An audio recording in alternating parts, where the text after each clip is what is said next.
Očuvani čist prirodni okoliš najveće je bogatstvo jedne nacije.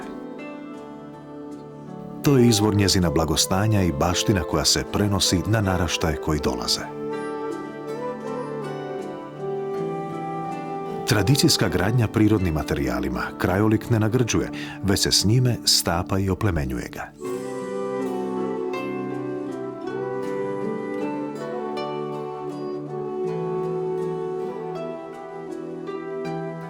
I tako čini se da je toplo ozračje i sklad starih drvenih kuća, unatoč modernim materijalima, nenadomjestiv.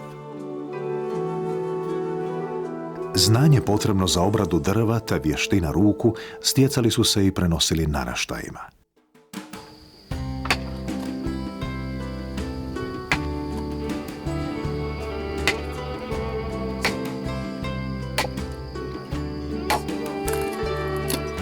Napraviti krov od debla iz šume uz nekoliko jednostavnih alatki. Umijeće je kojim danas vlada sve manje ljudi.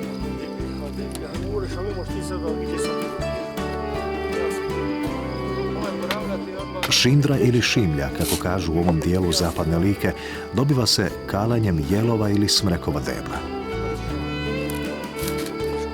Postupak je tom na izgled jednostavan, no da bi se daščica pravilno odcijepila, potrebno je dobro oko i sigurna ruka.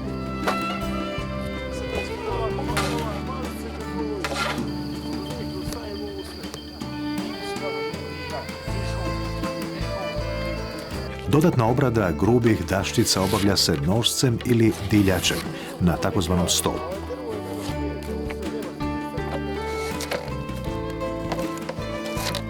Naknadno će se još poravnati rubovi i eto naše šimlje gotove i spremne da puno godina odoljeva kiši, snijegu i suncu.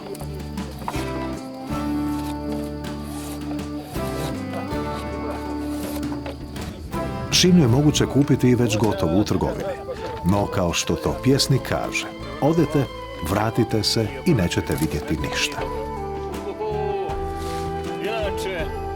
A ove će daščice dugo nositi sjećanje na jedan vedri dan ispunjen radom i slogom.